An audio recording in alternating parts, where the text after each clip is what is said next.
حسبنا الله ونعم الوكيل نعم المولى ونعم النصير لا حول ولا قوة إلا بالله العلي العظيم أعوذ بالله من الشيطان الرجيم بسم الله الرحمن الرحيم الحمد لله رب العالمين والصلاة والسلام على سيد المرسلين سيدنا ونبينا وشفيعنا ومولانا أبي القاسم محمد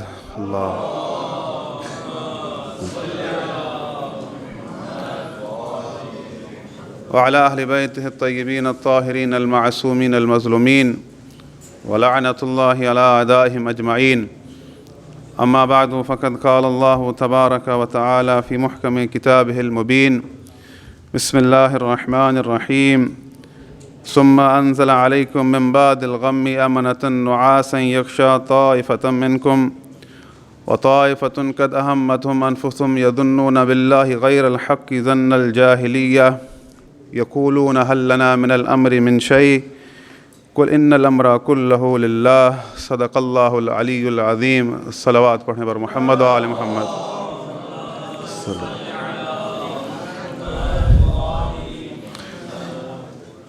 اگر آپ مومنین تھوڑا سا جمع ہو کر بیٹھ جائیں، تھوڑا آگے تشریف لے آئیں تو مجھے بات کرنے میں آسانی ہوگی.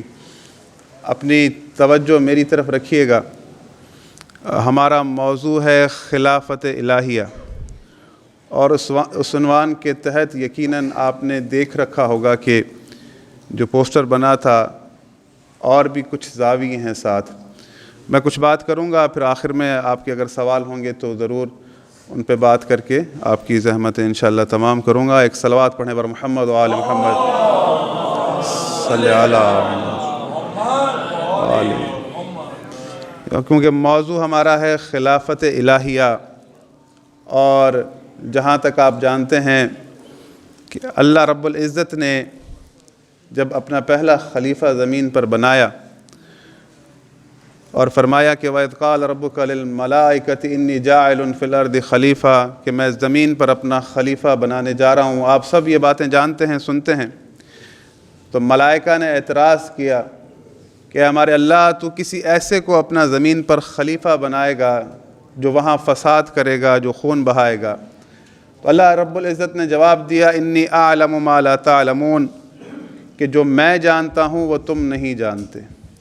پھر اللہ رب العزت نے اپنے خلیفہ جو اللہ نے قرار دیا تھا اس سے خود علم دیا اور فرمایا، یہ سورہ بقرہ کی آیت ہے، وَعَلَّمَ آدَمَ الْأَسْمَاءَ كُلَّهَا ثُمَّ عَرَضَهُمْ عَلَى الْمَلَائِكَةِ فَقَالَ أَنْبِئُونِي بِأَسْمَاءِ هَؤُلَاءِ إِن كُنتُمْ صَادِقِينَ. خود علم دیا اسماء کا، پھر ملائکہ کے سامنے کہا کہ تمہارے پاس کیا ایسا علم ہے؟ تو انہوں نے کہا کہ ہمارے اللہ، ہم تو اتنا ہی جانتے ہیں کہ جتنا تو نے ہمیں بتایا ہے. تیری ذات پاک ہے، ہم اس چیز سے عاجز ہیں. تو جب اللہ رب العزت نے برتری دکھا دی اپنے خلیفہ کی کہ اسے علم عطا کیا، اور خود علم عطا کیا، نہ کہ فرشتے کے ذریعے دلوایا. اب چونکہ برتری ظاہر ہو گئی کہ جہاں علم ہوگا وہاں فساد نہیں ہوگا، اور اس عمل کے بعد، علم دینے کے بعد، برتری دینے کے بعد، برتری ظاہر کرنے کے بعد پھر ملائکہ سے کہا کہ اب اسے سجدہ کرو. تو تمام ملائکہ نے سجدہ کیا، لیکن شیطان نے سجدہ نہیں کیا. اور جب اللہ نے اس سے سوال کیا کہ تجھے ایسا کیا ہوا کہ تو نے سجدہ نہیں کیا، تو اس نے کہا کہ خلقتنی من نار وخلقتہ من طین، کہ تو نے مجھے آگ سے خلق کیا ہے اور اسے مٹی سے خلق کیا ہے. اس نے اپنی وہاں پر برتری اپنی خلقت میں دکھائی، حالانکہ اللہ کی طرف سے چیلنج یہ تھا کہ کیا تمہارے پاس ایسا علم ہے؟ تو اس کو ویسا علم دکھانا چاہیے تھا، کیونکہ معیار اللہ رب العزت نے علم کو رکھا. علم دینے کے بعد اب یہ وہ مثال ہو گئی کہ میں کسی کو چیلنج دوں کہ میرے ساتھ لڑے اور وہ کہے کہ میں عالم زیادہ ہوں، تو جوڑ بنے گا نہیں، کیونکہ میں نے چیلنج دیا ہے لڑائی کا. یہاں پر اللہ رب العزت نے یہ برتری ظاہر کی کہ اس کے پاس علم ہے، ایسا علم ہے تمہارے پاس. تو ابلیس کو چاہیے تھا کہ ویسا علم دکھاتا. اللہ کے خلیفہ کے مقابلے میں ویسا علم لاتا، لیکن وہ علم نہیں لایا بلکہ اپنی برتری کو کس چیز سے ظاہر کرنا چاہا کہ یہ مٹی سے بنا ہے، میں آگ سے بنا ہوں۔ وہ خود اپنی خلقت پر یعنی اترا رہا تھا کہ میں اس سے افضل ہوں، کیونکہ آگ اس میں ایک اٹھان ہوتی ہے اور مٹی کیونکہ زمین پر ہوتی ہے، اور کچھ اور بھی کمالات ہیں آگ کے، تو اپنی برتری پر اس نے چاہا کہ میں خود کو بڑا ظاہر کروں۔ تو اس آیت کی تفسیر میں بھی ہے کہ امام جعفر صادق علیہ الصلاۃ والسلام سے سوال ہوا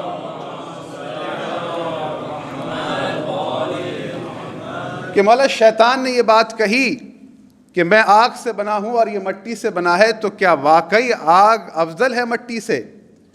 تو امام جعفر صادق علیہ الصلاۃ والسلام نے جواب دیا کہ کیا تم نے قرآن کی آیت نہیں پڑھی کہ الذی جعل لکم من الشجر الاخضر نارا فاذا انتم منہ توقدون، کہ اللہ نے تمہارے لیے شجر خلق کیے ہیں کہ جن کی لکڑی سے تم آگ جلاتے ہو۔ آگ جلتی ہے لکڑی سے، لکڑی یعنی شجر سے ہے، شجر مٹی سے ہے، تو یہ شجر بھی مٹی سے نکلا ہے، یہ آگ بھی مٹی سے نکلی ہے، تو جو چیز جس چیز میں سے نکلی ہو وہ اس سے کبھی بھی افضل نہیں ہو سکتی۔ اگر فضیلت حاصل ہے تو مٹی کو حاصل ہے، کیونکہ شجر بھی مٹی سے ہے۔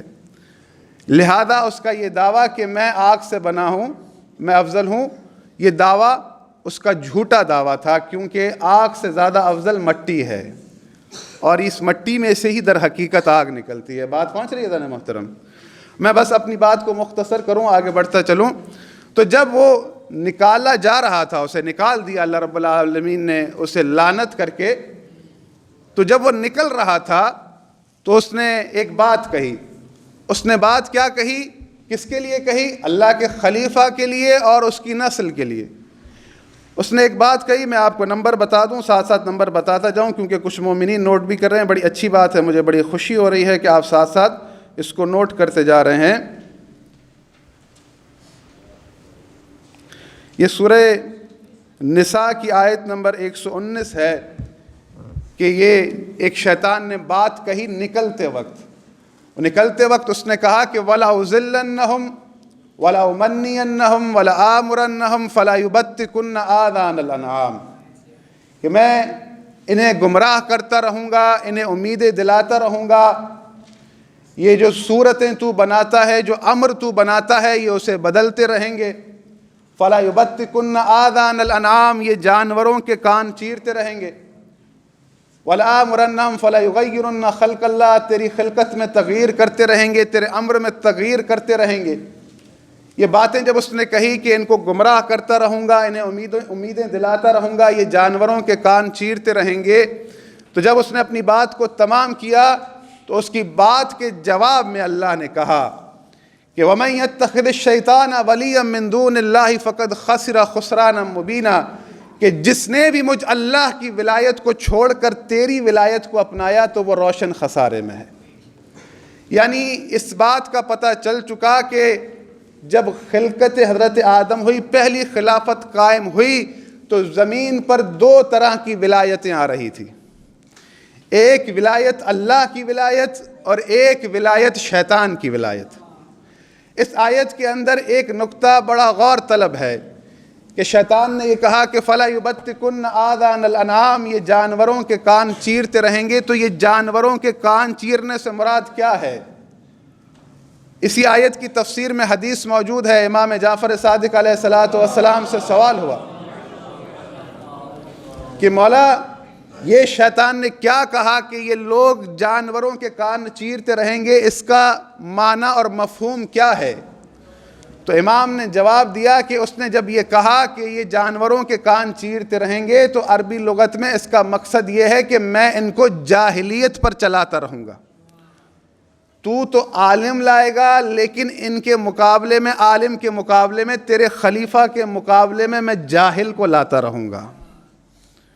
فَلَا يُبَتِّكُنَّ آذَانَ الْأَنْعَامِ، جانوروں کے کان چیرنے سے مراد یہ ہے کہ اللہ کی چاہت یہ ہوگی کہ زمین پر لوگ عالم کے پیچھے چلیں جسے اللہ نے علم عطا کر کے بھیجا ہے، اور شیطان یہ چاہے گا کہ لوگ عالم کو چھوڑ کر جاہل کے پیچھے چلیں، اور وہ اپنا پورا زور لگائے گا، کیونکہ اس نے جب نکل رہا تھا یہ بات قسم کھاتے ہوئے کہی تھی کہ میں یہ ساری چیزیں کروں گا اور صراط مستقیم پر بیٹھ کر ان کو گمراہ کروں گا۔ تو دو چیزیں واضح ہو چکی کہ اس وقت زمین پر دو طرح کی ولایتیں آ رہی تھیں، ایک ولایت اللہ کی ولایت اور ایک ولایت شیطان کی ولایت۔ تو جس ولایت کو اللہ نے خسارے میں کہا ہے وہ ولایت شیطان کی ولایت ہے۔ بات پہنچ رہی ہے ذرا محترم؟ میں مشکل باتیں تو نہیں کر رہا، کیونکہ ہمارا موضوع ہے خلافت الہیہ۔ اب آپ یہاں سے اندازہ لگا لیں کہ جس خلیفہ کو اللہ نے خود علم دیا اس کا انکار شیطان نے کیا۔ اب یہ قیامت تک کرائٹیریا ہمیں مل گیا کہ زمین پر اللہ کا خلیفہ وہ ہوگا جسے اللہ خود علم دے کر بھیجے گا۔ یہ خلیفہ خدا اور لوگوں کا بنائے خلیفہ کا فرق ہی یہ ہے کہ خلیفہ خدا جسے اللہ خلیفہ بنائے وہ کبھی بھی محتاج نہیں ہوتا جا کر کسی سے پوچھے، بلکہ لوگ دنیا والے اس سے پوچھتے ہیں۔ وہ یہ نہیں کہتا کہ مجھے نہیں پتا، بلکہ وہ ممبر سے بیٹھ کر کہتا ہے کہ سلونی قبل ان تفقدونی، کہ مجھ سے پوچھو قبل اس کے کہ مجھے کھو دو۔ بات سمجھ لینا محترم۔ اب چونکہ پہلی خلافت قائم ہوئی اور اللہ رب العزت نے زمین پر مختلف خلیفہ بنائے، نبوت کا سلسلہ رکھا، اب جب رسول اللہ صلی اللہ علیہ وآلہ وسلم مبعوث ہو چکے، کیونکہ اللہ کے قانون میں، اللہ کے قاعدے میں خلیفۃ اللہ وہ ہوگا جسے اللہ علم دے کر بھیجے، اور اس امت کے مومنین سے اللہ نے وعدہ کیا، سورہ نور کی آیت ہے کہ وعد اللہ الذین آمنوا منکم وعملوا الصالحات لَيَسْتَخْلِفَنَّهُمْ فِي الْأَرْضِ كَمَا اسْتَخْلَفَ الَّذِينَ مِنْ قَبْلِهِمْ، کہ مجھ اللہ کا تم مومنوں سے یہ وعدہ ہے کہ میں تم کو زمین پر اپنا خلیفہ قرار دوں جیسے میں نے پہلے خلیفہ قرار دیے تھے۔ اب اس آیت کے اندر اللہ رب العزت مومنوں سے وعدہ کر رہا ہے، رسول اللہ مبعوث ہو چکے ہیں، رسالت لا چکے ہیں، آیت قرآن میں کہہ رہی ہے، یعنی یہ آیت بتا رہی ہے کہ خلافت الہیہ کا تسلسل ٹوٹا نہیں اور نہ قیامت تک ٹوٹے گا، کیونکہ اللہ وعدہ کر رہا ہے کہ میں تم میں سے بناؤں گا، اور اللہ یہ بھی کہہ چکا ہے کہ ما کان محمد ابا احد من رجالکم ولکن رسول اللہ وخاتم النبیین، کہ محمد تم مردوں میں کسی کے والد نہیں ہیں مگر اللہ کے رسول ہیں اور خاتم النبیین ہیں۔ کیونکہ اللہ رب العزت نے ایک سلسلہ رکھا ہے نبوت کا، تو اس نبوت کے سلسلے کو تمام کر دیا۔ اب اللہ رب العزت ایک نیا باب کھول رہا ہے۔ وہ نیا باب کیا ہے؟ وہ یہ ہے کہ اللہ رب العزت اب مومنین سے کہہ رہا ہے میرا تم سے یہ وعدہ ہے میں تم میں سے خلیفہ بناؤں، وعد اللہ الذین آمنوا منکم وعملوا الصالحات، لیکن شرط کیا ہے کہ جو عمل صالح کرتا ہے تم میں سے۔ اب یہ انتخاب کس کا ہے؟ اللہ کا ہے۔ اب اللہ نے یہ قید لگا دی ہے لفظ کما کہہ کر، جیسے میں نے پہلے بنائے تھے۔ تو پتہ چلا کہ جو روش پیچھے رہی ہے، جو تاریخ پیچھے رہی ہے، اسی روش کے مطابق اللہ رب العزت اپنا خلیفہ قرار دے گا۔ اب تاریخ اٹھا لیں، اللہ نے کس کس کو اپنا خلیفہ کہا؟ حضرت آدم کو اپنا خلیفہ کہا، اللہ رب العزت نے حضرت داؤد کو اپنا خلیفہ کہا، اللہ رب العزت نے حضرت ہارون کو اپنا خلیفہ کہا۔ لیکن یہ جو خلفاء گزرے ہیں ان کو بناتے وقت اللہ رب العزت نے کسی سے کوئی مشورہ نہیں کیا، بلکہ اللہ رب العزت نے خود بنایا، خود قرار دیا۔ وہاں نہ ملائکہ سے اللہ نے مشورہ لیا تھا حضرت آدم کی خلقت کے وقت، حضرت داؤد کو جب خلیفہ قرار دیا تو لوگوں سے کوئی مشورہ نہیں ہوا، حضرت ہارون کو جب خلیفہ قرار دیا تو کوئی لوگوں سے مشورہ نہیں ہوا، حتیٰ اللہ رب العزت نے حضرت ہارون سے بھی نہیں پوچھا، بلکہ حضرت موسیٰ سے بھی نہیں پوچھا، بلکہ خود قرار دیا حضرت ہارون کو۔ حضرت موسیٰ نے ریکویسٹ کی تھی، کیونکہ حضرت موسیٰ جانتے تھے کہ یہ کار الہی ہے، یہ کام اللہ کا کام ہے، میں خود بھی اختیار نہیں کرتا۔ حضرت موسیٰ نے تو دعا مانگی تھی، اور اللہ رب العزت نے حضرت ہارون کو خلیفہ قرار دیا۔ اب اللہ رب العزت مومنوں سے وعدہ کر رہا ہے، مومنوں میرا تم سے یہ وعدہ ہے میں تم میں خلیفہ بناؤں جیسے میں نے پہلے بنائے تھے۔ اور یہ اللہ رب العزت کو سلسلہ قیامت تک رکھنا تھا، کیونکہ ایک چیلنجر نے چیلنج دیا تھا کہ میں ان کو گمراہ کرتا رہوں گا، انہیں امیدیں دلاتا رہوں گا۔ وہاں پر اللہ رب العزت کو ایک سلسلہ ہدایت رکھنا تھا، ایک خلافت الہی رکھنی تھی، ایک زمین پر اپنا نمائندہ رکھنا تھا جو لوگوں کو امر الہی پہنچا سکے، جو لوگوں کو دین الہی پہنچا سکے، جو لوگوں کو اللہ کی سبیل پر بلا سکے، جو لوگوں کو صراط مستقیم کی راہ دکھا سکے۔ اب یہ بہت ضروری تھا، کیونکہ اللہ رب العزت نے ہدایت کا عہدہ اپنے اوپر لیا ہے اور فرمایا ہے کہ اِنَّ عَلَيْنَا لَلْهُدَىٰ، کہ تمہاری ہدایت کا ذمہ ہمارے اوپر ہے۔ اب جب اللہ رب العزت نے حضرت آدم کو زمین پر اتارا تو زمین پر اتارتے وقت حضرت آدم کے ذریعے سے تمام انسانیت سے یعنی خطاب فرمایا۔ کیا فرمایا؟ سورہ بقرہ میں موجود ہے، قُلْنَا اهْبِطُوا مِنْهَا جَمِيعًا، کہ تم زمین پر اتر جاؤ۔ فَإِمَّا يَأْتِيَنَّكُم مِّنِّي هُدًى، اور جب تمہارے پاس میری طرف سے ہدایت آ جائے، فَمَنِ اتَّبَعَ هُدَايَا، پھر جس نے بھی میری بھیجی ہوئی ہدایت کی اتباع کی، فَلَا خَوْفٌ عَلَيْهِمْ وَلَا هُمْ يَحْزَنُونَ، پھر اسے نہ ہی کوئی خوف ہوگا نہ ہی اسے کوئی غم ہوگا۔ یہی اسی طرح کی آیت سورہ طٰہٰ میں بھی ہے کہ قُلْنَا اهْبِطَا مِنْهَا جَمِيعًا، تم زمین پر اتر جاؤ۔ فَإِمَّا يَأْتِيَنَّكُم مِّنِّي هُدًى، جب تمہارے پاس میری طرف سے ہدایت آئے، فَمَنِ اتَّبَعَ هُدَايَا، پھر جس نے بھی میری بھیجی ہدایت کی اتباع کی، فَلَا يَضِلُّ وَلَا يَشْقَىٰ، نہ وہ گمراہ ہوگا نہ کسی پریشانی میں مبتلا ہوگا۔ اب یہ کون مہر لگا رہا ہے؟ وہ ذات کہ جس کے سامنے شیطان نے چیلنج کیا ہے، بلکہ لوگوں کو اللہ نے راہ دکھائی ہے کہ دیکھو تمہیں شیطان گمراہ کرنے آئے گا، لیکن جس نے میری بھیجی ہدایت کی اتباع کی ہے نہ وہ گمراہ ہوگا نہ وہ کسی مشکل میں پڑے گا۔ جس نے میری بھیجی ہدایت کی اتباع کی نہ وہ کسی خوف میں مبتلا ہوگا نہ وہ کسی رنج میں مبتلا ہوگا۔ لیکن شرط کیا ہے کہ جس ہدایت کو میں بھیجوں اس ہدایت کی اتباع کرنی ہے۔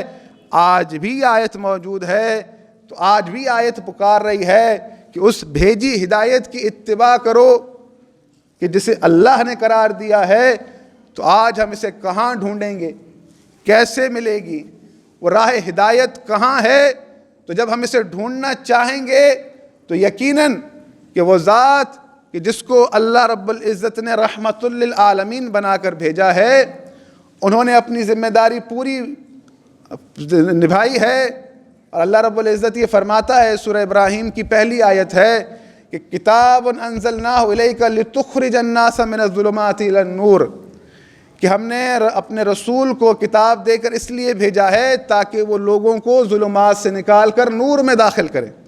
اب رسول اللہ صلی اللہ علیہ وآلہ وسلم کی ساری زندگی اٹھا کر دیکھ لیں کہ رسول اللہ نے اپنے 23 سالہ زمانہ نبوت میں جس گھر کی معرفی کی ہے اور لوگوں کو یہ بتایا ہے کہ اگر چاہتے ہو کہ گمراہ نہ ہو تو میں محمد تمہیں وصیت کرتا ہوں، ترکت فیکم الثقلین کتاب اللہ واہل بیت اطرتی، کہ میں محمد تمہیں وصیت کرتا ہوں کہ میرے بعد اگر چاہتے ہو کہ گمراہ نہ ہو تو میں تمہارے درمیان قرآن اور اہل بیت چھوڑے جا رہا ہوں۔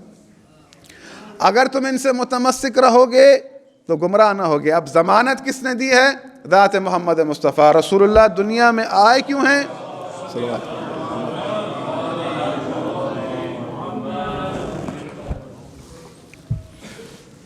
رسول اللہ کے آنے کا ہدف اللہ نے قرآن میں کیا بتایا؟ لوگوں کو ظلمات سے نکال کر نور میں داخل کرے۔ اب یہ جو باتیں ہیں ساری ہماری کتابوں کے علاوہ ان کتابوں میں بھی موجود ہیں جن کو قرآن کے بعد سچا کہا جاتا ہے۔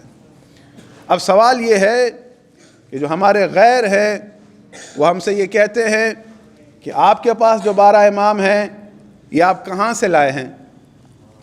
تو بھائی بات یہ ہے کہ یہ جو ہم خود کو اثنا عشری کہتے ہیں یہ بھی آپ کی کتابوں میں ثبوت موجود ہے کہ ہم نے کس بنا پر، کس بنیاد پر خود کو اثنا عشری کہا ہے. اس کی وجہ کیا ہے کہ رسول اللہ صلی اللہ علیہ وآلہ وسلم نے فرمایا تھا، بخاری اٹھا لیں، مسلم اٹھا لیں، کوئی کتاب اٹھا لیں، سب نے لکھا کہ رسول اللہ نے حجۃ الوداع پر کہا کہ میرے بعد میرے 12 جانشین ہوں گے. یہ مسند احمد میں موجود ہے. جب رسول اللہ نے یہ بات کہی کہ میرے بعد میرے 12 جانشین ہوں گے، تو وہاں پر ایک شور و غل اٹھا. لوگوں نے بولنا شروع کیا. تو جو راوی ہے وہ کہتا ہے کہ میں نے اپنے والد سے پوچھا کہ رسول اللہ نے اور کیا کہا تھا؟ تو رسول اللہ نے یہ کہا تھا کہ وہ سب قریش میں سے ہوں گے. اب جب یہ باتیں موجود ہیں، یہ باتیں موجود ہونے کے باوجود ہمارے بھائی کہتے ہیں کہ رسول اللہ نے کسی کی وصیت نہیں کی. حالانکہ سقیفہ کے اندر جناب حضرت ابو بکر نے خود اس دلیل کو پیش کیا کہ رسول اللہ نے فرمایا تھا کہ خلیفہ قریش میں سے ہوگا.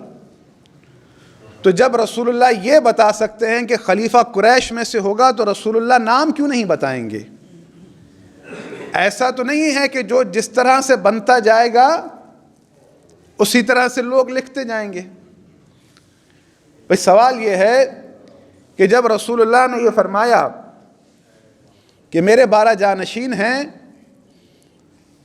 تو اس بات کو دیکھا گیا، اس بات کی رعایت کی گئی کہ جب پہلی خلافت بن رہی تھی، یہ میزان رکھ کر بنائی گئی کہ رسول اللہ نے فرمایا تھا میرے بعد میرے 12 جانشین ہیں، جن کو ہم چن رہے ہیں یہ پہلے ہیں، ان کے لیے رسول اللہ کہہ کر گئے تھے. یا جن لوگوں نے بیعت کی، یہ کہہ کر بیعت کی کہ رسول اللہ نے جن 12 کا ذکر کیا تھا پہلا ان کے لیے کہہ کر گئے. یہ ایک سوال ہے، کیونکہ ہم ایک علمی نشست میں بیٹھے ہیں. کیا اس بات کا دھیان رکھا گیا کہ رسول اللہ نے جن 12 کا کہا ہے یہ ان میں سے ہیں؟ نہیں. کیا بیعت کرنے والوں نے بیعت کرتے وقت یہ بات کہی کہ ہم ان کو اس لیے چن رہے ہیں کیونکہ رسول اللہ 12 کا کہہ کر گئے تھے، پہلا ان کے لیے کہہ کر گئے ہیں؟ یہ چیز تاریخ میں ہوئی ہے؟ نہیں ہوئی ہے. بلکہ رسول اللہ صلی اللہ علیہ وآلہ وسلم کے جنازے کو چھوڑ کر یہ عمل کیا گیا. اور امیر المومنین جیسی شخصیت کہ جن کی ذوالفقار سے اسلام نے ترقی کی ہے، جن کی ذوالفقار سے اسلام پروان چڑھا، جن کے عمل کی وجہ سے رسول اللہ صلی اللہ علیہ وآلہ وسلم کی جان کی محافظت ہوئی، دین اسلام کی محافظت ہوئی، وہ امیر المومنین، وہ شخصیت یہ کہہ رہے ہیں کہ آپ خلیفہ بن گئے اور مجھ سے پوچھا تک نہیں. حالانکہ اس چیز کا میں خود کو حقدار سمجھتا ہوں. یعنی کیوں نہ پوچھا گیا ان افراد سے کہ جو رسول اللہ کے اہل بیت ہیں؟ کیوں نہ پوچھا گیا بی بی فاطمہ الزہرا سلام اللہ علیہا سے کہ بی بی رسول اللہ آپ کے بابا دنیا سے چلے گئے ہیں، اب ہم یہ عمل کر رہے ہیں، آپ کی کیا رائے ہے؟ امام حسن حسین جوانان جنت کے سردار ہیں.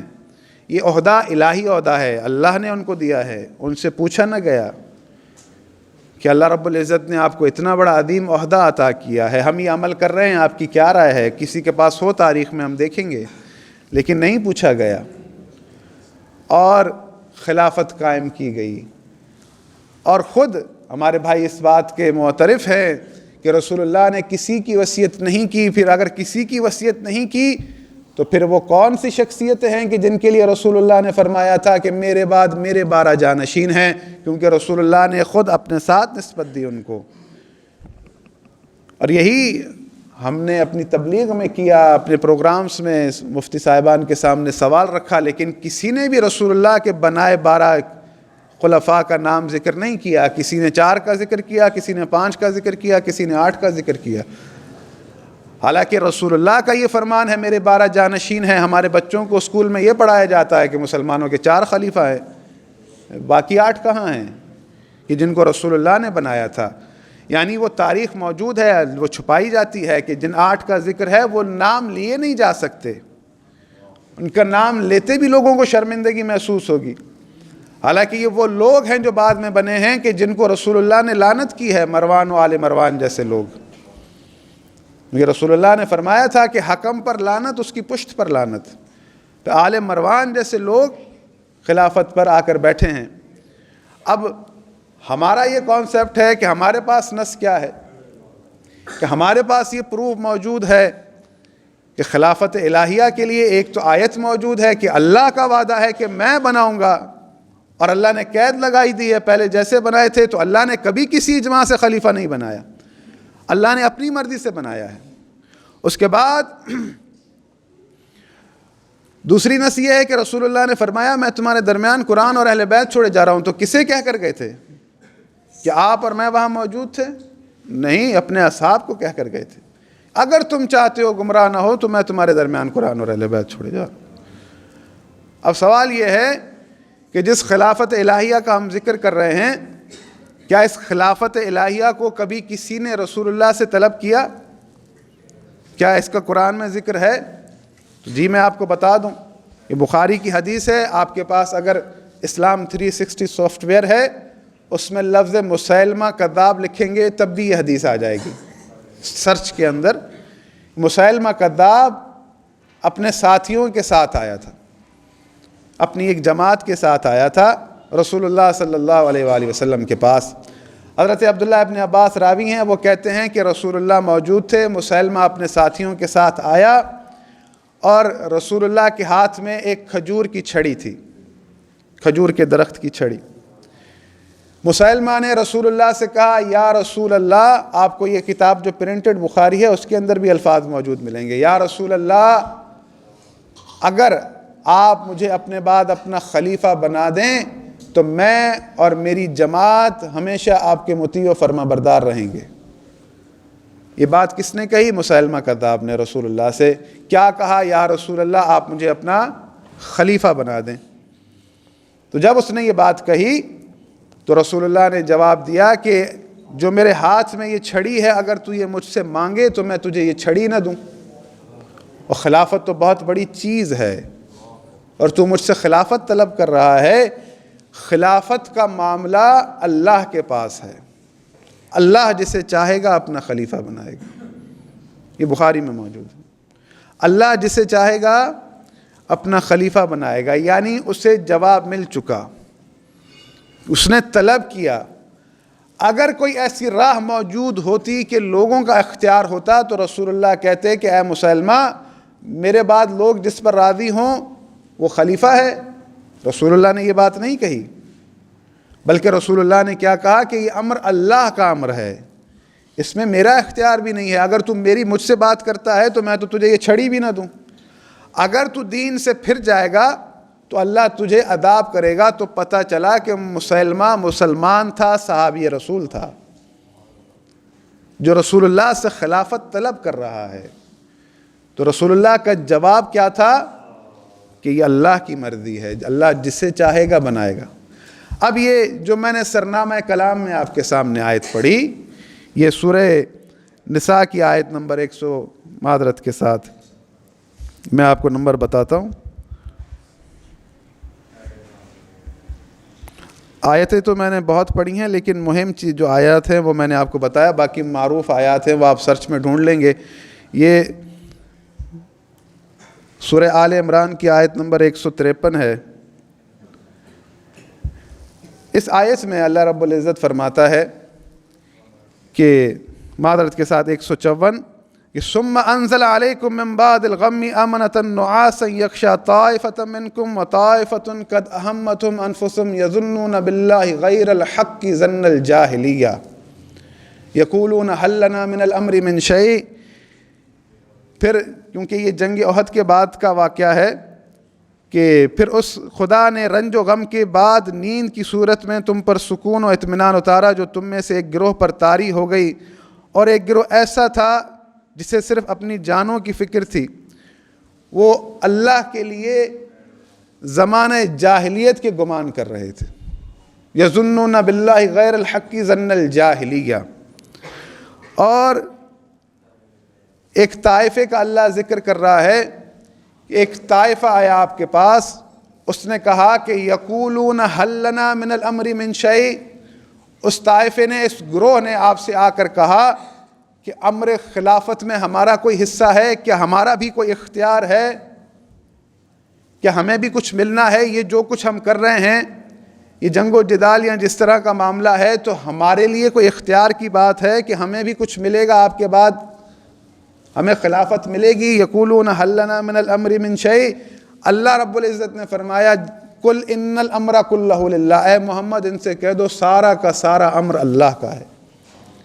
قل ان الامر کلہ للہ، یہی لفظ امر آپ کو بخاری میں ملے گا عربی کے اندر، کہ جب مسلمہ نے کہا، اس نے امر مانگا تھا، یعنی امر خلافت مجھے دے دیں، جو ان کے مفسرین اور جو ان کے مترجمین ہیں انہوں نے لکھا ہے لفظ خلافت لکھا ہے، حکومت مانگی، تو وہاں پر بھی لفظ امر ہے، آیت کے اندر بھی لفظ امر ہے۔ یہ دو طرح کے ثبوت میں نے آپ کو دیے ہیں، ایک طائفے کا ذکر ہے، اب وہ کس وقت واقعہ اس میں لکھا ہے یہ وہ الگ بحث ہے، لیکن یہ بات قرآن کے اندر موجود ہے کہ ایک گروہ آیا رسول اللہ کے پاس اور ان کا یہ طلب کرنا خلافت کو اللہ نے اسے زمانہ جاہلیت کی نسبت دی، کہ وہ میرے لیے زمانہ جاہلیت کی وہ نسبت رکھ رہے ہیں، اور آپ سے آ کر کہہ رہے ہیں کہ امر خلافت میں ہمارا کوئی شیئر ہے، ہمارا کوئی حصہ ہے، تو آپ ان سے کہہ دیں قل ان الامر کلہ للہ، کہ سارا کا سارا امر اللہ کا ہے۔ یعنی وہاں پر رسول اللہ نے مسلمہ کو یہ جواب دیا، یہاں پر اللہ قرآن میں کہہ رہا ہے کہ اے محمد آپ ان سے کہہ دیں کہ امر خلافت اللہ کے لیے مخصوص ہے، اللہ جسے چاہے گا اپنا خلیفہ بنائے گا۔ اور عزیزان محترم، اب آپ یہاں سے اندازہ لگا لیں کہ جہاں اللہ رب العزت یہ کہہ رہا ہے کہ امر میرا ہے، اور رسول اللہ زمین پر کہہ رہے ہیں کہ ترکت فیکم الثقلین، میں تمہارے درمیان قرآن اور اہل بیت چھوڑے جا رہا ہوں، پھر یہ فرما رہے ہیں کہ میرے بعد میرے 12 جانشین ہیں، تو جہاں قرآن اور اہل بیت کی بات کی ہے، ان کو چھوڑنے کی بات کی ہے، تو خلیفۃ اللہ انہی میں سے آئے گا، اور یہ رسول اللہ کی ذمہ داری ہے کہ رسول اللہ ان کے نام بتا کر جائیں کہ وہ کون ہیں۔ یہاں تک تو ہمارے بھائیوں نے لکھ دیا کہ رسول اللہ نے یہ کہا تھا کہ میرے بعد میرے 12 جانشین ہیں، فقط اتنا ان کے پاس موجود ہے، کہتے ہیں رسول اللہ نے نام نہیں لیا، تو جب یہ بات کہی جاتی ہے تو در حقیقت وہ ذات رسول اللہ پر ایک سوالیہ نشان اٹھاتے ہیں کہ یہ کیسے ممکن ہے کہ رسول اللہ ادھوری بات کر کے جائیں، پوری بات نہ کر کے جائیں، کہ اپنے مقصد کے لیے تو لوگوں نے اس حدیث کا استعمال کر لیا، لیکن جہاں رسول اللہ اپنے ساتھ نسبت دے رہے ہیں اپنے جانشینوں کی، تو وہاں کہتے ہیں کہ رسول اللہ نے نام نہیں لیا، تو پھر کس طرح سے کہا کہ وہ میرے جانشین ہیں؟ کیا آپ کہہ سکتے ہیں کہ یزید رسول اللہ کا جانشین ہے؟ کیا آپ کہہ سکتے ہیں کہ آل مروان رسول اللہ کی جانشین ہے؟ نہیں۔ یہاں پر کیا ہے، ایک مخمصہ سا بن جائے گا کہ لوگ الجھے ہوئے ہیں اب جائیں کس طرف، اور جہاں رسول اللہ کی وصیت ہے اس کے برخلاف آپ دیکھ لیں کہ تعداد ہی لوگوں سے پوری نہیں ہو پاتی، جو تعداد خود ان کے اکابرین نے لکھی ہے وہ نام لیتے شرم آتی ہے۔ تو پتہ چلا کہ جن 12 کی رسول اللہ نے وصیت کی ہے یہ رسول اللہ کے اہل بیت علیہم السلام سے ہی آئیں گے، کیونکہ یہ قرآن کے ساتھ ہے اور قرآن ان کے ساتھ ہے۔ اب یہ فرائض الصمتین میں احادیث موجود ہے، دیکھیں کتنی مہم چیز ہے کہ قرآن پر آپ تھوڑا سا غور و فکر کریں کہ ہر ایک چیز رسول اللہ سے پوچھی جاتی تھی۔ یسألونک ماذا ينفقون، یا رسول اللہ مال کیسے خرچ کریں، قرآن کہتا ہے، پھر اللہ جواب دیتا تھا آپ ان سے کہیں کہ اس طرح سے خرچ کریں۔ وَيَسْأَلُونَكَ عَنِ الْيَتَامَى، یہ آپ سے یتیموں کا سوال کرتے ہیں۔ وَيَسْأَلُونَكَ، اللہ نے ہم پر واجب کی ہے، آپ خود اولو الامر ہیں، آپ کی موجودگی میں اللہ ہم سے کہہ رہا ہے کہ اولو الامر کی اطاعت کرو۔ جہاں معمولی چیز رسول اللہ سے پوچھی جاتی تھی، تو کیا یہ کسی نے آ کر نہیں پوچھا ہوگا یا رسول اللہ وہ کون ہیں کہ جس کی اطاعت اللہ نے واجب کی ہے؟ میری بات پہنچ رہی ہے محترم؟ تو جہاں معمولی چیزیں پوچھی جاتی تھی، اتنا مہم مسئلہ آ کر کسی نے نہیں پوچھا ہوگا۔ آپ اپنی توجہ میری طرف رکھیے گا۔ تو یقیناً اصحاب رسول خدا آئے رسول اللہ کے پاس، احادیث موجود ہے، فرائض الصمتین میں یہ حدیث موجود ہے، حضرت جابر بن عبداللہ انصاری آئے رسول اللہ کے پاس کہ یا رسول اللہ آپ اولی الامر ہیں، آپ ہمارے رسول ہیں، آپ کی موجودگی میں اللہ نے ہم سے کہا ہے کہ اولی الامر کی اطاعت کرو، تو یہ اولی الامر کون ہے کہ جس کی اطاعت ہم کریں؟ تو رسول اللہ نے جواب دیا کہ یا جابر العلی اول منہم، پہلا ان میں علی ہے، والحسن والحسین، اس کے بعد حسن، اس کے بعد حسین، وتسعۃ ابناء الحسین، اور اس کے بعد حسین کے 9 بیٹے. پھر رسول اللہ نے سب کے نام لیے, ان کی والدائیں ان کے نام لیے.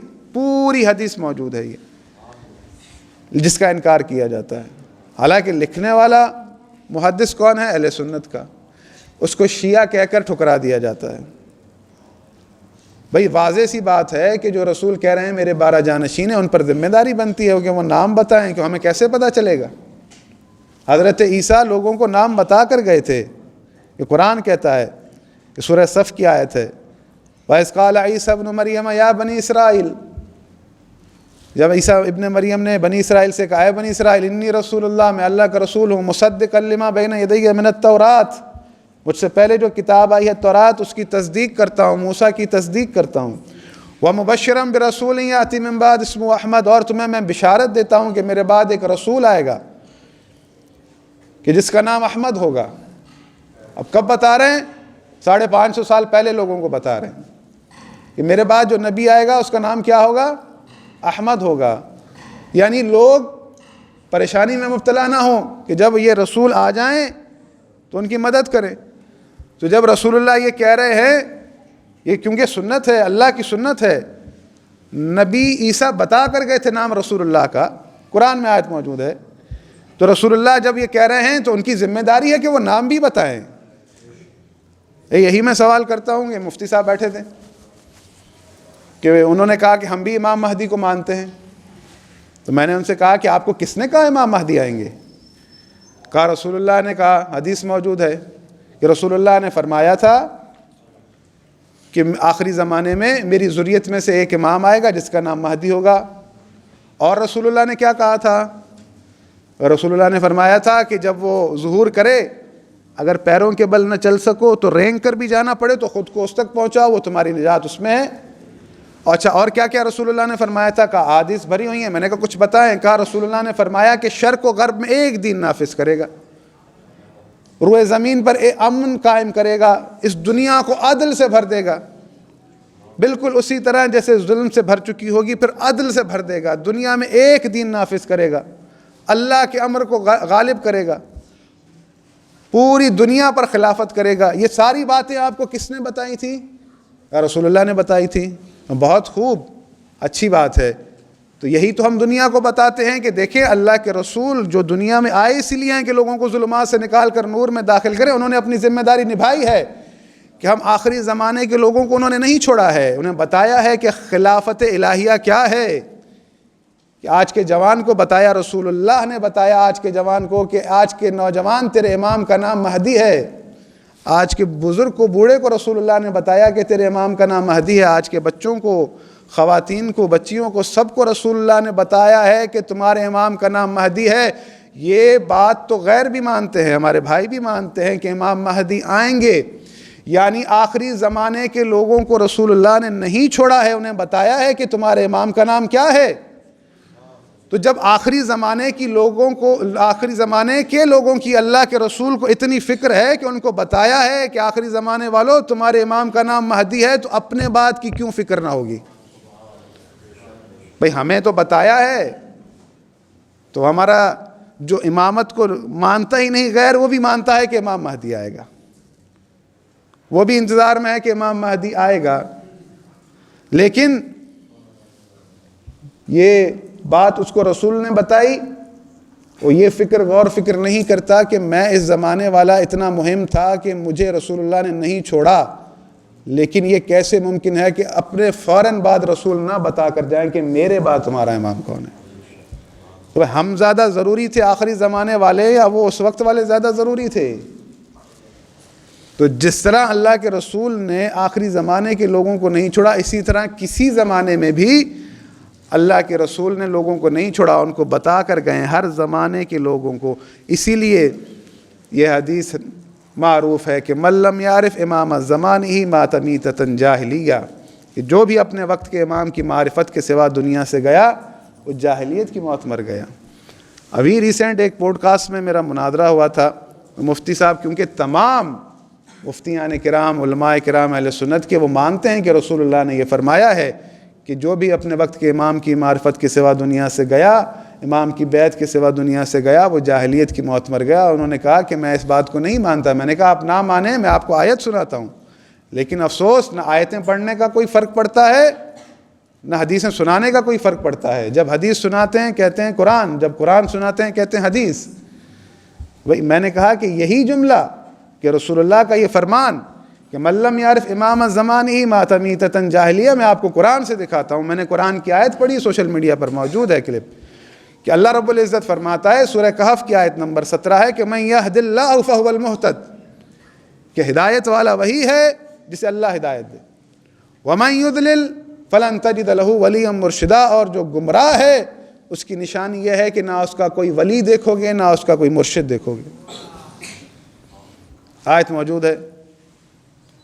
اللہ رب العزت مہر لگا رہا ہے ہدایت یافتہ لوگوں پر جو اہل ہدایت ہیں، کہ وہ ولی بھی رکھتے ہیں مرشد بھی رکھتے ہیں، اور جو گمراہ ہیں ان کا نہ کوئی ولی ہے نہ کوئی مرشد ہے۔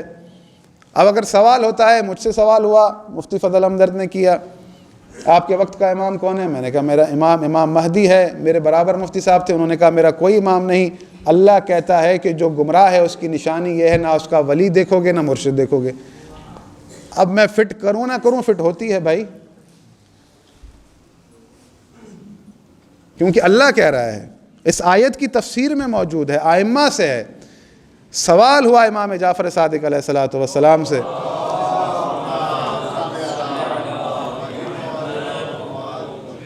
کہ مولا اللہ رب العزت کا یہ فرمان کہ ہدایت والا وہی ہے جسے اللہ ہدایت دے، اور گمراہ کی نشانی یہ ہے کہ نہ اس کا کوئی ولی ہوتا ہے نہ اس کا کوئی مرشد ہوتا ہے، تو یہ آیت کس کے لیے اس وقت اتری تھی؟ تو امام نے جواب دیا کہ یہ آیت ہمارے جد علی ابن ابی طالب کی فضیلت میں اتری ہے، کہ اللہ رب العزت نے یہ فرمایا ہے کہ جس کا ولی و مرشد ہے وہ گمراہ نہیں ہے۔ تو رسول اللہ کے بعد اگر لوگوں کا کوئی ولی و مرشد تھا تو علی ابن ابی طالب تھا۔ ہمارے جد علی ابن ابی طالب کی شان میں ہے یہ آیت، اور ہر زمانے میں آج بھی موجود ہے، آج بھی موجود ہے یہ آیت، کہ آج پکار کر کہہ رہی ہے کہ گمراہ کی نشانی یہ ہے نہ اس کا ولی دیکھو گے نہ اس کا کوئی مرشد ہوگا۔ اب یہ ولی و مرشد کیا ہم خود بنائیں گے؟ نہیں، یہ وہ ولی و مرشد ہیں جن 12 کی رسول اللہ نے وصیت کی ہے، وہ خلافت الہیہ کا مصداق ہیں۔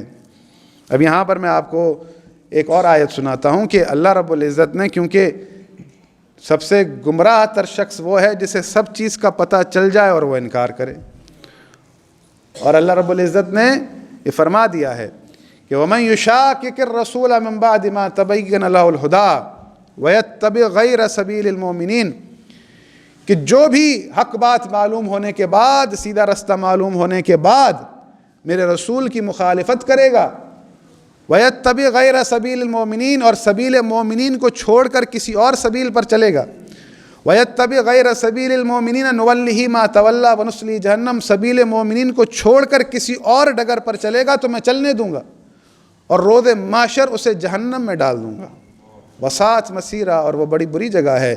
جو بھی اللہ کے رسول کی مخالفت کرے گا، سبیل مومنین کو چھوڑ کر کسی اور سبیل پر چلے گا، تو اللہ کہتا ہے میں روکوں گا نہیں بلکہ چلنے دوں گا، راہیں کھول دوں گا اس کی، جانا جا، روز محشر اسے جہنم میں ڈال دوں گا۔ یعنی جس طرح رسول اللہ کی مخالفت حرام ہے، رسول اللہ کی مخالفت کفر ہے، اسی طرح سبیل مومنین کی مخالفت بھی کفر ہے۔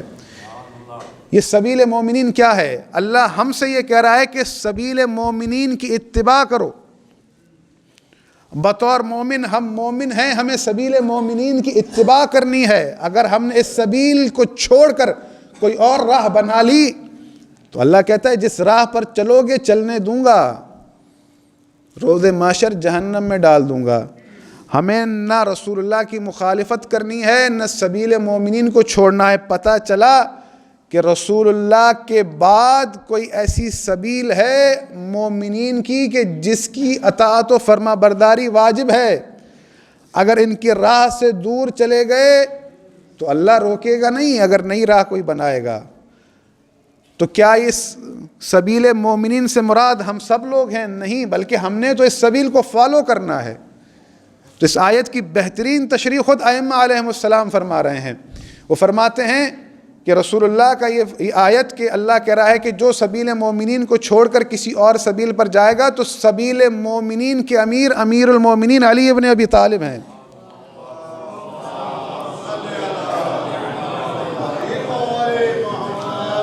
اس سبیل مومنین سے مراد ہم 12 امام ہیں کہ ہماری راہ کو چھوڑ کر اگر کوئی نئی راہ بنائے گا تو اللہ کہتا ہے جس راہ پر جو چلنا چاہے گا میں چلنے دوں گا، روز محشر جہنم میں ڈال دوں گا۔ یہ سبیل ہم 12 سے ہے، رسول اللہ کے اوصیاء سے ہے، جو بھی اس سے انحراف کرے گا اس کی جگہ جہنم ہے۔ رسول اللہ نے فرمایا تھا کہ من اطاع علی فقد اطاعنی، جس نے علی کی اطاعت کی اس نے میری اطاعت کی، جس نے علی کی مخالفت کی اس نے میری مخالفت کی۔ اب یہ میں نے پہلے آپ کو آیت سنائی ہے، اب میں آپ کو حدیث سناتا ہوں۔ آیت سنائی ہے، آیت سنانے کے بعد حدیث سناتا ہوں کہ رسول اللہ نے حضرت عمار سے کہا کہ عمار میرے بعد فتنے ہوں گے، لوگ منحرف ہو جائیں گے، ساری دنیا کے لوگ اگر ایک راہ پر چل رہے ہوں اور اکیلا علی ایک راہ پر چل رہا ہو تو سب کی راہیں چھوڑ کر علی کے پیچھے چلنا۔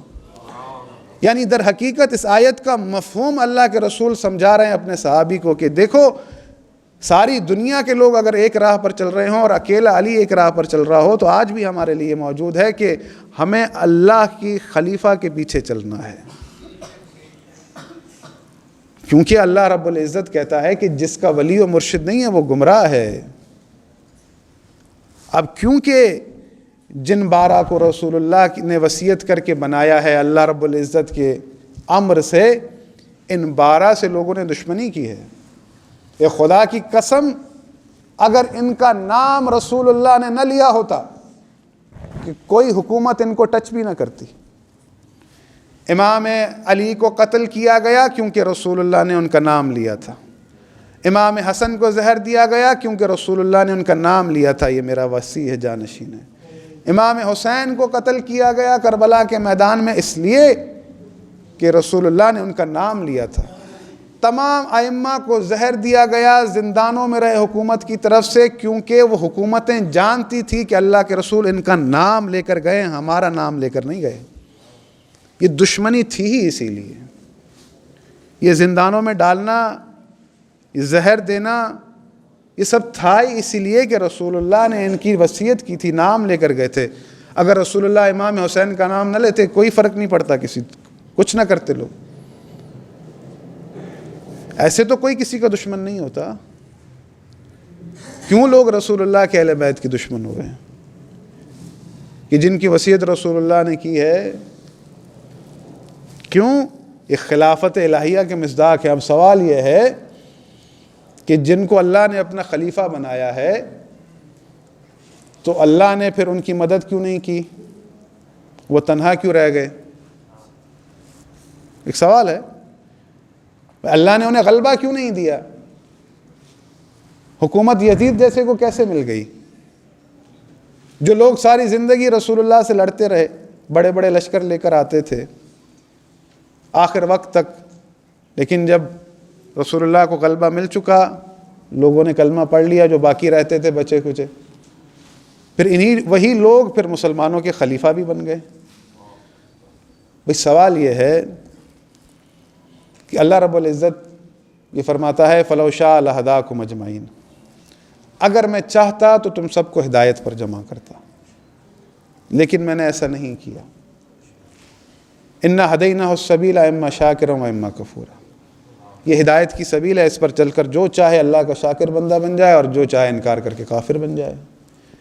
اللہ رب العزت نے فرمایا کہ دیکھو میرے رسول کی مخالفت نہ کرنا اور سبیل مومنین کی مخالفت نہ کرنا، اگر ان کی مخالفت کر کے جس راہ پر چلو گے چلنے دوں گا، روز محشر جہنم میں ڈال دوں گا۔ ان لوگوں کو اللہ نے چنا۔ اب انسانوں کی آزمائش تھی کہ لوگ کتنا ان کے ساتھ جڑتے ہیں۔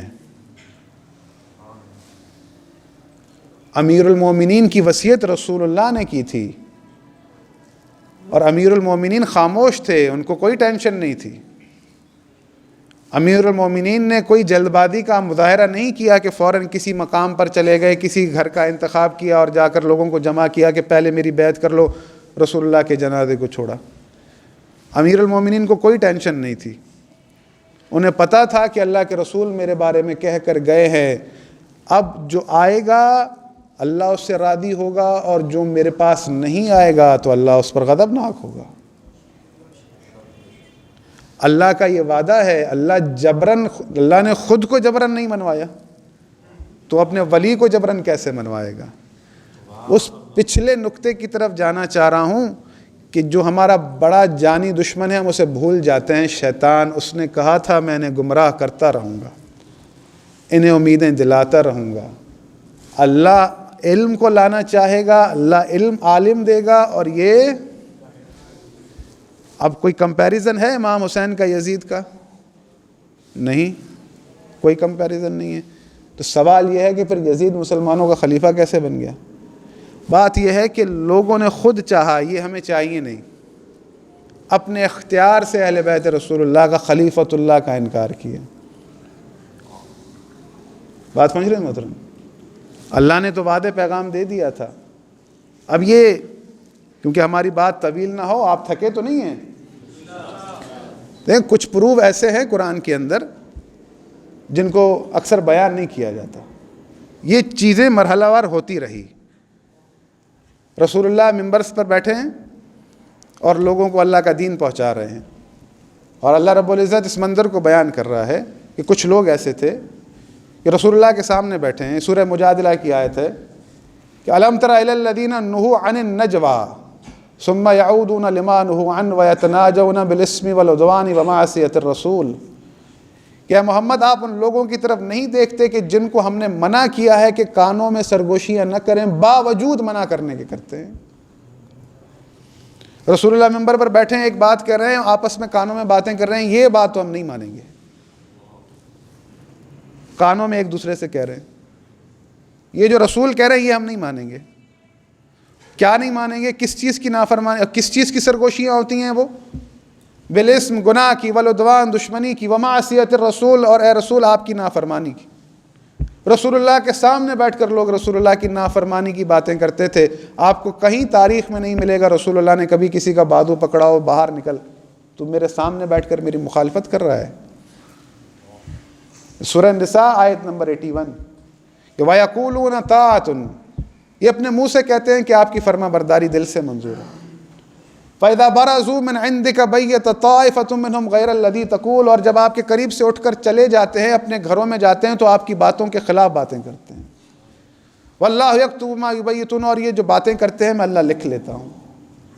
رسول اللہ کے سامنے کہہ رہے ہیں کہ آپ کی فرما برداری دل سے منظور ہے، لیکن رسول اللہ سے اٹھ کر جب گھروں میں جاتے ہیں تو آپ رسول اللہ کی باتوں کے خلاف باتیں کرتے ہیں۔ اللہ کہتا ہے یہ جو باتیں کرتے ہیں میں لکھ لیتا ہوں۔ بھئی وہ کس چیز کی باتیں کرتے تھے؟ کیا نہیں کریں گے؟ نماز نہیں پڑھیں گے، روزہ نہیں رکھیں گے، حج نہیں کریں گے، زکوٰۃ نہیں کریں گے، کس چیز کی مخالفت کرتے تھے؟ یہ رسول اللہ کے سامنے بیٹھ کر کس چیز کی مخالفت ہوتی تھی؟ ہم نے نماز چھوڑ دینی ہے، ہم نے حج چھوڑ دینا ہے، کیا چھوڑ دینا ہے؟ بس جواب مل گیا آپ کو۔ صلوات پڑھیں پر محمد و آل محمد۔ یہ وہ کون لوگ تھے؟ ظاہر شیطان بھی اپنا کام کر رہا تھا، جو ان کو اس بات پہ اکسا رہا تھا کہ نہیں تم ایسا ہونے مت دینا۔ باتیں تو سخت ہیں لیکن یہ قرآنی حقائق موجود ہیں، یہ تمام تر تاریخ موجود ہے، قرآن ان چیزوں کو بیان کر رہا ہے۔ اب سوال یہ ہے کہ یہ جو باتیں کرتے تھے اللہ کہتا ہے میں لکھ لیتا ہوں۔ بھائی اللہ لکھتا کیوں ہے؟ اللہ کے پاس طاقت نہیں ہے ان کو روک لے؟ اللہ کیوں لکھ رہا ہے؟ اتنا بڑا طاقتور اللہ، خالق کائنات، پوری کائنات کو خلق کرنے والا، جس کے فرشتوں کی تعداد کا ہمیں نہیں پتہ، جو اتنا قدرت مند، اتنا طاقتور، اللہ کے رسول کی مخالفت، اللہ کی مخالفت۔ اب وہ اللہ کے رسول کی مخالفت ہو رہی ہے، اللہ کہہ رہا ہے جو باتیں یہ کرتے ہیں مخالفت کی میں اللہ لکھ لیتا ہوں۔ بھئی اللہ لکھتا کیوں ہے؟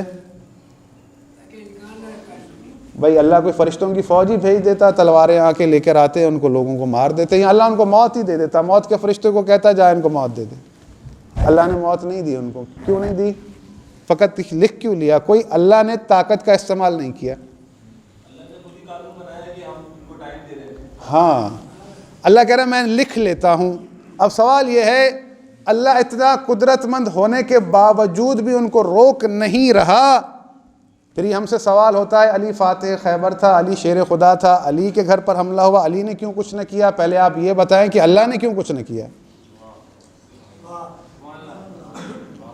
بھائی اللہ نے کیوں کچھ نہ کیا؟ کوئی طاقت کا استعمال اللہ نے کیوں نہ کیا؟ آپ کو وہی بات وہی آیت آئے گی انا ہدیناہ السبیل اما شاکرا و اما کفورا، یہ اللہ کا جواب ہے۔ اللہ رب العزت نے بنی اسرائیل میں ہزاروں انبیاء بھیجے، انہوں نے قتل کیے، انبیاء کو قتل کرتے آئے، آخری عیسیٰ بچ گئے، ان کو قتل کرنے آ رہے تھے، اللہ نے غیبت میں اٹھا لیا۔ اللہ کے رسول وصیت کر کے گئے، 11 اماموں کو بے دردی سے قتل کیا گیا، 12ویں کو قتل کرنا چاہ رہے تھے، اللہ نے غیبت میں اٹھا لیا۔ نعرہ تکبیر، اللہ نعرہ رسالت، نعرہ حیدری، نعرہ صلوات، اللہم صلی نور امام ایمانہ بلند تر صلوات، اللہم صلی۔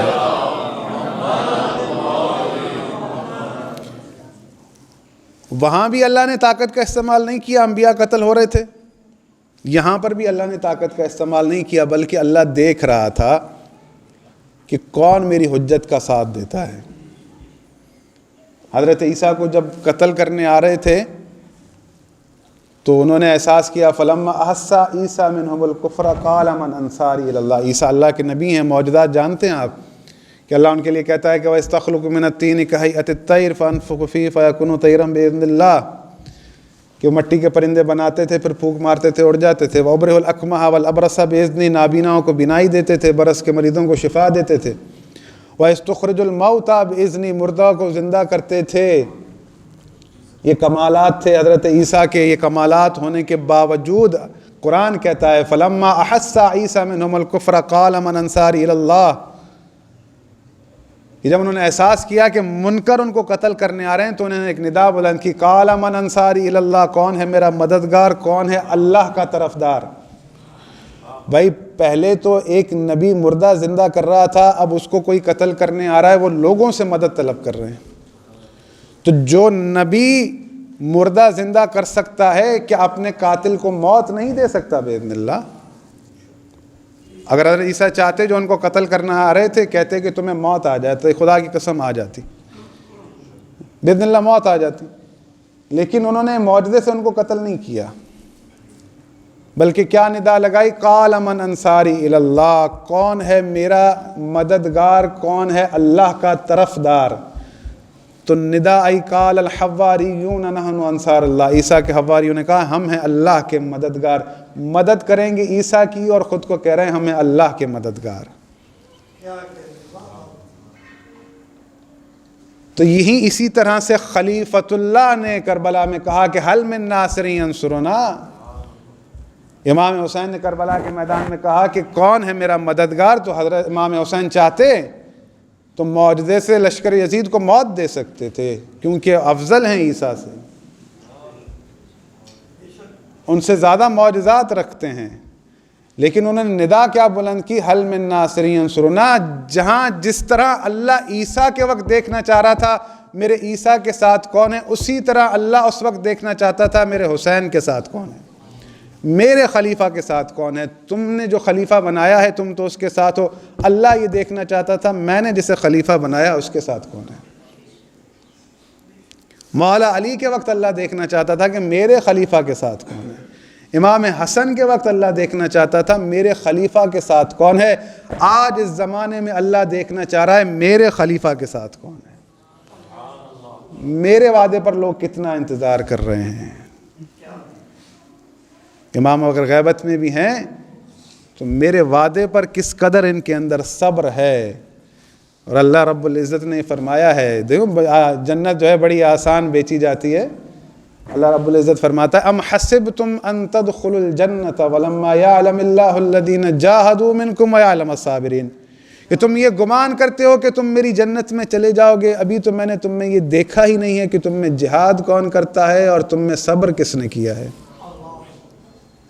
تم میں جہاد کس نے کیا ہے تم میں صبر کس نے کیا ہے، تم میں صابرین کون ہے، جنت کس بنا پر ملے گی؟ اللہ نے نہیں کہا کہ تم یہ گمان کرتے ہو کہ تم جنت میں چلے جاؤ گے، ابھی میں نے یہ نہیں دیکھا کہ تم میں نمازیں کس نے زیادہ پڑھی ہیں، تم میں روزے کس نے زیادہ رکھے ہیں، تم میں حج کس نے زیادہ کیے ہیں، نہیں، بلکہ اللہ کہہ رہا ہے تم گمان کرتے ہو کہ تم میری جنت میں چلے جاؤ گے، ابھی میں نے یہ دیکھا ہی نہیں ہے کہ تم میں جہاد کون کرتا ہے، تم میں صبر کس نے کیا ہے۔ تو یہ وہ افراد ہیں خلیفۃ اللہ جنہوں نے اللہ کی رضا کی خاطر صبر کیا ہے، اور ہم ان کے ساتھ صبر کر رہے ہیں۔ اور اللہ نے جب مہلت تمام کر دی، کیونکہ اللہ نے گزشتہ قوموں کو بھی مہلت دی، یہود و نصارہ کو مہلت دی، مسلمانوں کو بھی مہلت دی، جس دن اللہ مہلت تمام کر دے گا، جب اللہ اپنے امر کو غالب کر دے گا، اپنی حجت کو بھیج دے گا، اس دن کسی کو مہلت نہیں ملے گی، پھر اللہ کسی کو مہلت نہیں دے گا۔ امام کا فرمان ہے کہ جس دن ظہور مہدی ہوگا، اس دن اگر کوئی کہے گا آج میں علی کی ولایت کو مانتا ہوں، اللہ قبول نہیں کرے گا۔ آج میں خلافت الہیہ کو مانتا ہوں تو اللہ قبول نہیں کرے گا، کیوں پہلے کرنی تھی۔ یہ اس کا مصداق وہ لوگ ٹھہریں گے جو خلافت الہیہ سے لوگوں کو روکتے ہیں، کہتے ہیں کہ ایسا کوئی کانسیپٹ نہیں ہے، بلکہ یہ لوگوں کا اختیار ہے۔ اگر لوگوں کا اختیار ہے بسم اللہ، سوال کرتے رہ گئے، ہم تو کہتے تھے بسم اللہ آج کسی کو بنا لیں خلیفہ، کہتے ہیں ممکن نہیں ہے کہ ہم کسی کو خلیفہ بنائیں، یہ الہی کام ہے، اللہ چاہے گا تو امام مہدی آئیں گے۔ تو جب آپ اس زمانے میں نہیں بنا سکتے تو اس زمانے میں بھی نہیں بنا سکتے۔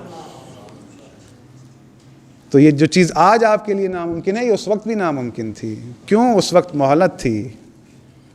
آج یہ نظام جو چل رہا ہے، اس نظام کی حیثیت در حقیقت اللہ دکھانا چاہتا ہے کہ جس نظام کو لایا گیا اس نظام نے لوگوں کو یزید دیا، مروان و آل مروان دیے۔ اس نظام کی حیثیت یہ ہے کہ لوگ چنیں گے، کہ آج اس بنا پر لوگ چنے جاتے ہیں، بریانی کی پلیٹ پر ووٹ بکتے ہیں، اور اس سے اللہ اس نظام کو کیا ذلیل کرے کہ خلافت الہیہ کو لوگوں نے اگر چھوڑ دیا تو آج انجام دیکھ لیں مسلمانوں کا کیا حال ہے، اور خلافت الہیہ کے منتظر بیٹھے ہیں کہ اب خلافت الہیہ قائم ہو۔ تو اللہ، ہم تو اسی لیے لوگوں کو یہ بلاتے ہیں کہ بعض اوقات جو ہے وہ یہ کہا جاتا ہے کہ یہ ظہور کس طرح ہوگا۔ بھئی بات یہ ہے کہ آپ اپنے اوپر مت دیکھیں، جہاں ہمیں ہمارے اعمال اچھے کرنے کی ضرورت ہے وہاں پر اس بات کی بھی ضرورت ہے۔ میں بتاتا ہوں ظہور کیسے ہوگا، یہ میری ایک سوچ ہے، فکر ہے، میں یہ نہیں کہتا کسی کو، اگر کوئی بزرگ مجھے کہے کہ یہ غلط سوچ ہے تو میں فوراً رجوع بھی کر لوں گا۔ آج بیک وقت سارے مسلمان توبہ کریں، ہم سے غلطی ہو گئی، ہم سے غلطی ہو گئی، اے اللہ یہ امر تیرا تھا، تو جسے چاہے اپنا خلیفہ بنائے، ہم تیرے آگے سرنڈر کرتے ہیں۔ آج اس وقت سارے مسلمان بیک وقت توبہ کریں، اللہ کے آگے سرنڈر کریں۔ ہم نے توبہ کی، ہم تیرے نظام کے آگے توبہ کرتے ہیں، تیرے نظام کو مانتے ہیں، تو جسے چاہتا ہے اپنا خلیفہ بناتا ہے۔ آج اگر لوگ اس بات کو تسلیم کر لیں، سارے مسلمان توبہ کر لیں، ظہور ہو جائے گا۔ یہ امر اللہ کا ہے۔ کیوں؟ یہ اس لیے میں نے بات کہی کیونکہ گزشتہ قوموں میں یہ چیز ہو چکی ہے۔ بنی اسرائیل نے توبہ کی تھی، اللہ ہم سے غلطی ہو گئی، تو حضرت موسیٰ کے آنے میں اللہ نے تعجیل کر دی تھی۔ وہ اب اللہ کا ارادہ ہے، ظہور تب ہوگا جب اللہ چاہے گا۔ لیکن آج بھی لوگوں کے پاس موقع ہے کہ وہ اس نظام، الہی نظام کے آگے، خلافت الہیہ کے آگے سرنڈر کر دیں، ظہور ہو جائے گا انشاءاللہ۔ اللہ ہمارے عملوں کے انتظار میں نہیں بیٹھا، وہ اپنی ذات میں خود اپنا مالک ہے۔ وہ یہ نہیں دیکھا کہ ہم اچھے بنیں گے تو امام کو بھیجے گا۔ اللہ کے رسول ان لوگوں کے درمیان آئے تھے جو تاریکی میں ڈوبے تھے، اور اللہ رب العزت کا یہ فرمان ہے، کیونکہ لوگوں نے بعض اوقات تعداد کو معیار بنا رکھا ہوتا ہے۔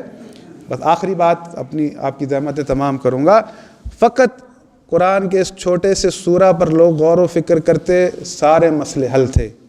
اللہ رب العزت فرماتا ہے والعصر ان الانسان لفی خسر، اس زمانے کی قسم انسان خسارے میں، الا الذین آمنوا وعملوا الصالحات، مگر وہ خسارے میں نہیں ہے جو ایمان لایا ہے، عمل صالح کیا ہے۔ وَتَوَاصَوْا بِالْحَقِّ وَتَوَاصَوْا بِالصَّبْرِ، جو حق کے ساتھ جڑا ہے، جو صبر کے ساتھ جڑا ہے، جو حق کی وصیت کرتا ہے، جو صبر کی وصیت کرتا ہے۔ اللہ نے تمام انسانیت کو خسارے میں کہا، اسے خسارے میں نہیں کہا جو حق کے ساتھ ہے، جو صبر کے ساتھ ہے۔ اللہ نے کہیں نہیں کہا کہ خسارے میں وہ نہیں ہے جو تعداد کے ساتھ ہے۔ اللہ نے کہیں نہیں کہا کہ خسارے میں وہ نہیں ہے جو حکومت کے ساتھ ہے۔ اللہ نے یہ نہیں کہا کہ خسارے میں وہ نہیں ہے جو تخت حکومت کے ساتھ ہے، بلکہ اللہ نے کہا خسارے میں وہ نہیں ہے جو حق کے ساتھ ہے، جو صبر کے ساتھ ہے۔ خدا کی قسم، اگر حق ہے تو علی ہے، اور صبر ہے تو حسین ہے۔ جو ان کے ساتھ ہے وہ خسارے میں نہیں ہے، جو ان دو چیزوں کے ساتھ ہے۔ اگر حق ڈھونڈیں گے تو حق اہل بیت ہے، اگر صبر ڈھونڈیں گے تو آپ کو صبر اہل بیت میں نظر آئے گا۔ جو ان کے ساتھ جڑ جائے وہ خسارے میں نہیں ہے، اس کی دنیا اور آخرت اچھی ہے۔ مجھے امید ہے میری باتیں آپ کو سمجھ میں آئی ہوں گی، میں نے جتنا ہو سکا آسان کر کے آپ کے سامنے پیش کیا۔ ایک صلوات پڑھیں بر محمد و آل محمد۔ اللہ